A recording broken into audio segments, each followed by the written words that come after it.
Ada jurus kaya ketiga, yaitu berinvestasi. Setelah punya profesi yang mahal karena ilmunya tinggi, pengalamannya banyak, networknya besar dan powerful, waktunya banyak, itu yang pertama. Yang kedua adalah berbisnis, yang masuk kategori bisnis impian, yang dikerjakan dengan tim yang tepat karakternya. Semua harus masuk rumus 1, 2, 3. Dan yang ketiga, yang terakhir adalah berinvestasi. Kalau bisnis memberikan sebagian waktu dan sebagian uang, kalau berinvestasi adalah semuanya Anda masuk berupa uang. Manajemen masuk? Iya, kalau Anda memiliki lebih dari 21% saham. Bisa meletakkan seseorang namun belum bisa mewarnai manajemen. Tapi di atas 40% baru Anda bisa mewarnai manajemen. Di bawah 21% pasrah saja dengan manajemen organisasi tersebut.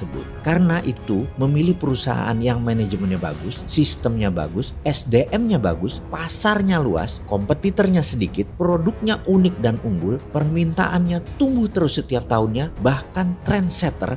Itulah seni memilih perusahaan yang akan kita invest. Ini tempat investasi idaman namanya. Sudah lebat buahnya, rindang pohonnya, pendek lagi buahnya, gampang dipetik. Itulah low hanging fruit bisnis yang jadi idaman para investor. Kita sebagai investor mentalnya beda dengan pebisnis atau kaum profesional. Di sini ada resiko. Resikonya besar. Salah satunya karena Anda tidak pegang kendali manajemen. Di sini sekali lagi prinsipnya ada ilang-ilangan dan harus berani. Di sini harus punya prinsip. It's not how much money you can get, but how much money you willing to sacrifice. Bukan berapa besar uang yang akan Anda peroleh, tapi berapa berani Anda berkorban. Dalam pelajaran investasi, saya tidak akan mendetailkan pilih mana bisnis yang baik, perusahaan macam apa, bidang apa yang bagus saat ini, dan lain sebagainya. Selama Anda bermental juara, visioner, berani ambil resiko, maka throw the dice, sikat saja.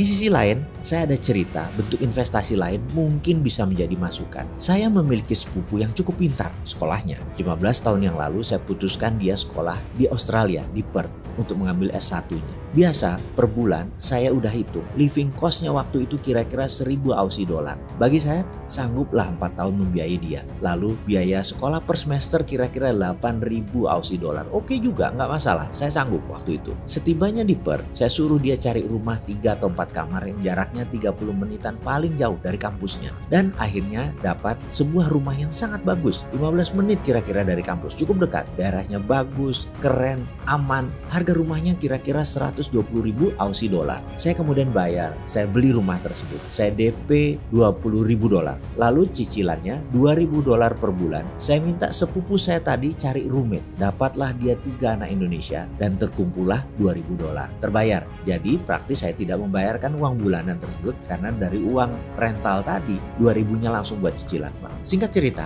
dia selesai sekolah. Rumah masih disewain ke anak-anak Indonesia yang sekolah di sana. Dan 2 tahun kemudian saya jual rumah tersebut yang cicilannya selama 6 tahun sudah membayari 80% harga rumah tersebut. Saya tinggal punya mortgage loan kira-kira 25.000 Aussie dollar. Rumah tersebut dijual dengan harga 150.000 Aussie dollar. Intinya, saya sekolahkan sepupu saya di tahun ke-7 masih ada uang 3.000 dolar Aussie. Bukan balik modal aja, untung. Selanjutnya, uang tadi yang 30.000 dolar Aussie tadi saya convert ke dolar Amerika dan saya lakukan hal yang sama. Saya DP rumah di San Francisco di daerah Daly City sejak 7 tahun yang lalu. Sehingga selain kalau jalan-jalan ke state ada tempat untuk nginep, bisa bring back the memory karena 6 tahun dulu saya kuliah di sana, saya juga dapat duit karena asetnya naik. Yang telah dicapai apa? Sudah selesai 2 sepupu sekolah di sana, 1 keponakan dan 1 anak kandung saya.